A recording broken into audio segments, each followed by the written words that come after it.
Hello, everyone. Randy here working on the John Deere 2510 here again, and today we're on the back of the cab here again. Hopefully gonna maybe kind of finish up this wiring harness here. And I figure for starters, everyone, I'm gonna try to get these things in.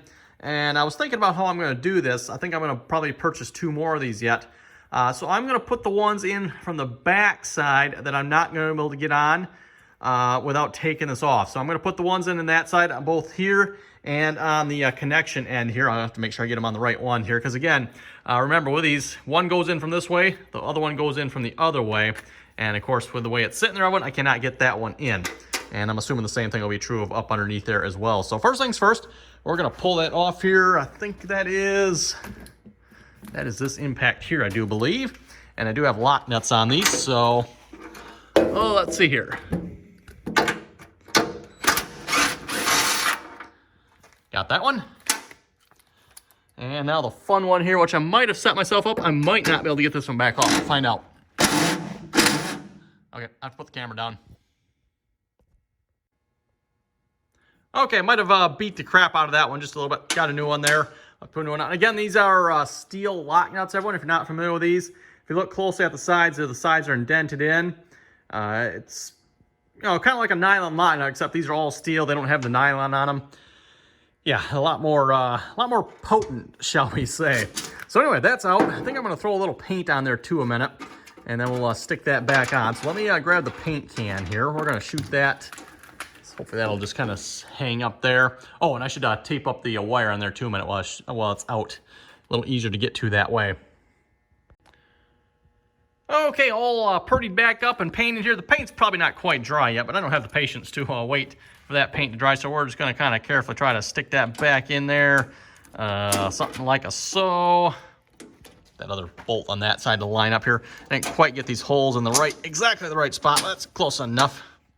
And then I got, again, I've got that piece in there on the back side, and this piece here should be in the back side as well. So again, I'll order 2 more of those, and then I just got to slide those in the front. Those I should be able to get to. So let's see what's here. New nut here. This one on the back side is a little bit tough to get to. There we go. And I do need to tighten that one first. And then the front one here.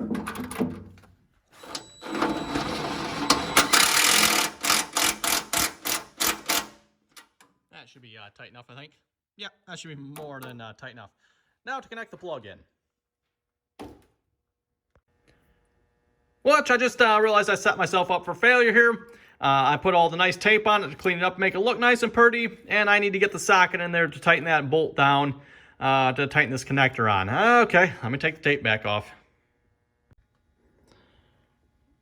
Okay, well, have I mentioned this is not easy? Yeah, getting that to line up and then trying to tighten that down with all the wires in the way. Oh, I spent like the last 10 minutes getting this here. Finally got it. And it's finally tightening. Oh, crap. I bumped the wrong way on the wrench here. There we go. Okay, finally. Wow. That took entirely too long, much longer than it should have. But oh well, now I need to put the tape back on that. Yeah, it should be good to put the tape back on it. And then, like I said, I'll have to get 2 more of those things. I can put the one in there and then the one in there, and that should be good. I'm pretty happy with that. Yeah, I know it was a lot of work to do and change that over that way, but I think that was a good idea, doing it like that. And then I do have a little extra wire here. Probably stick that in the corner, and that should be good. Next on the list of projects here for the night, I want to glue this one here. This is the AC cable here into this corner, and we're going to get a little contact cement on there. So let's crack open the contact cement here. Ooh, careful. And by the way, I did pull the negative battery cable off, if you're wondering, back when I was doing the plasma torching. That's what we're doing. That's why the negative battery terminal's off there. So let's get a little of that up in there. So we'll just slobber. Again, this is the gel stuff here. Really liking this stuff. Not quite as runny as the regular stuff there.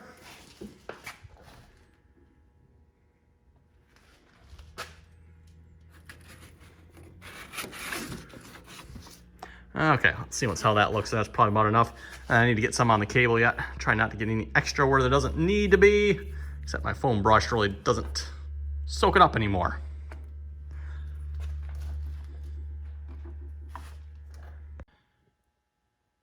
Okay, well, just finished drilling a hole here. Well, that's interesting. I've never had that before.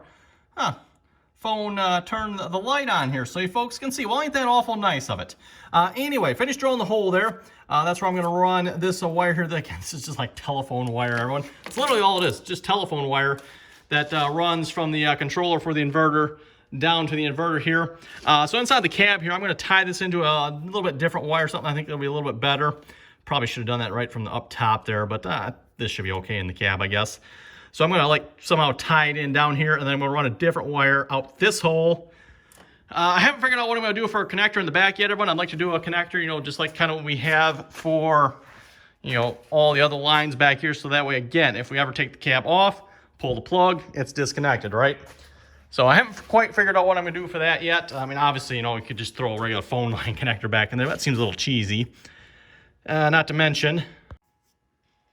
Oh, and the light turned off. Oh, well. Anyway, not to mention... yeah, I don't think that'd be, you know, good enough, strong, or dust-proof, waterproof enough for in the back. So anyway, this has been sitting here for a few minutes. Probably not quite long enough, but we'll see once if that'll stick there. Maybe I'll throw a couple clamps on it. Ideally, I'd like to kind of like get this... finished up here tonight, and hopefully tomorrow's Saturday, by the way. I'd like to, oh, which reminds me, by the way, I do got hold downs. I bought some hold downs. They're sitting in the box over there, chucked them up there. I'd like to kind of get this finished up Saturday here. Probably won't have the top on it yet, but that'll be another project yet. Again, the sheet steel for it is laying right there. So I just need to get that cut and fabricated for the top. So let's see if this will stick down here a moment. Feels like it's already sticking in a few spots already. I believe we got it. Again, by the way, with this contact cement, the general idea is you're supposed to let it sit for like 15 minutes. You put it on, let it sit 15 minutes, and then you adhere it to what it adheres to. And as you can tell here, hopefully you can... Yeah, there we go. Hopefully you can see that. Looks like that's down pretty good. That contact cement should hold it in there. And then, yeah, we should be good to start putting the paneling on this side. That should do it again. I was kind of waiting to finish all this up here before I put the paneling on. And then, like I was saying, I'm probably going to pull that seat off. We got to figure out how we're going to do that area yet. Yeah, we got some nice holes down there. Same thing on that side. And we'll have to kind of figure out how we're going to get around all of that yet. I'm not entirely sure. Again, I'd like to get like some of that, if you're familiar with it, everyone, that diamond rubber plating stuff. That looks pretty nice, I thought. Again, it's just like rubber sheet, but it's got like diamond shred on it. I think that'll be pretty nice for inside the cab here.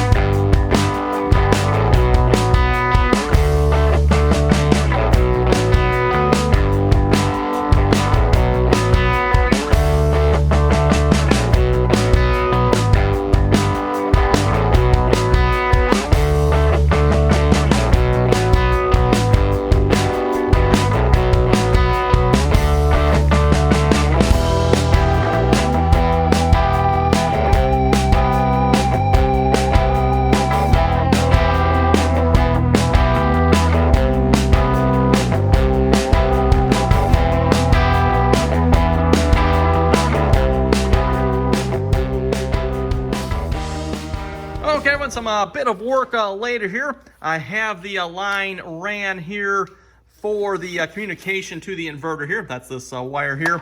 Again, that comes up inside the cab here where I'm going to connect it with the wire that came with the inverter. I'll just splice those together, like I said, inside the cab. And then this wire, I don't know if it's any better, but I don't know, got it ran. Put it through a piece of loom here. Then also, when I thought maybe it was a better idea, I got it looped up over the top of the cab bracket here rather than coming through there. I think that looks a little bit better because, again, this cab bracket's rounded.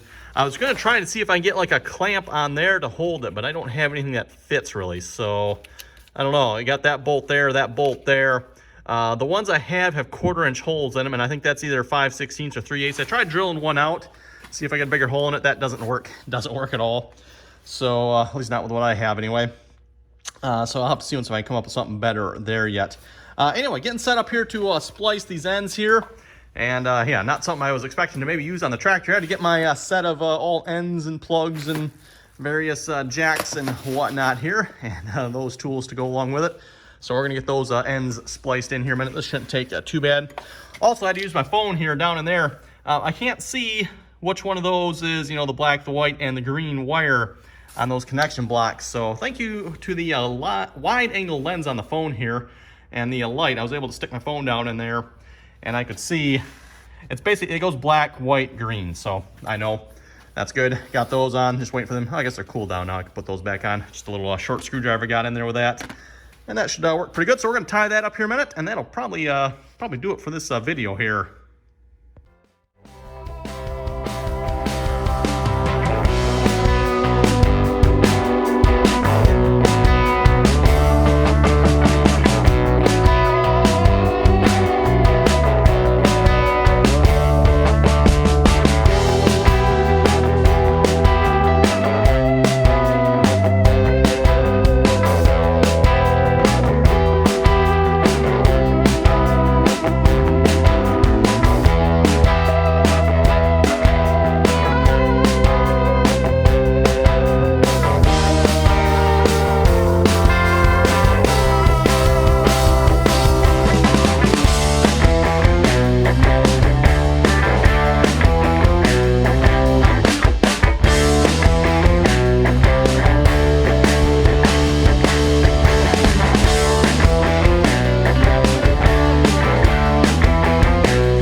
There, check and make sure this wire here for the remote switch up there is working. It is indeed, so that is good. I didn't try the actual air conditioning yet. I figure I better have the tractor running when I do that. We want that alternator powering that up. Oh, speaking of alternator, I need to put a little loom on that. Yeah, in fact, you know what? I think I've got a piece up here. It's about, yeah, it's about the perfect size. So I'll maybe get that on there in a moment. So yeah, like I said, we're going to wrap it up here. Hopefully Saturday here, we're going to test this out. See how it works. Of course, I don't have any doors or windows on this cab, which again, I do have them. Not that any of the glass in them is any good, but we do have them. So yes, I do need to get those set up, and that'll probably be the next big project here. We got a couple of things to finish up in the cab here yet, namely the paneling on this side here. Start getting fabric up in there as well. Figure out how I'm gonna do that yet. I'm not entirely sure. Like I said, we'll have to figure that out. So, and everyone, it's coming along quite nicely, I would say. At least I'm pretty happy with how it's looking so far. So anyway, like I said, we're gonna wrap it up. Thanks for watching. Don't forget to like, share, and subscribe for more. And until next time.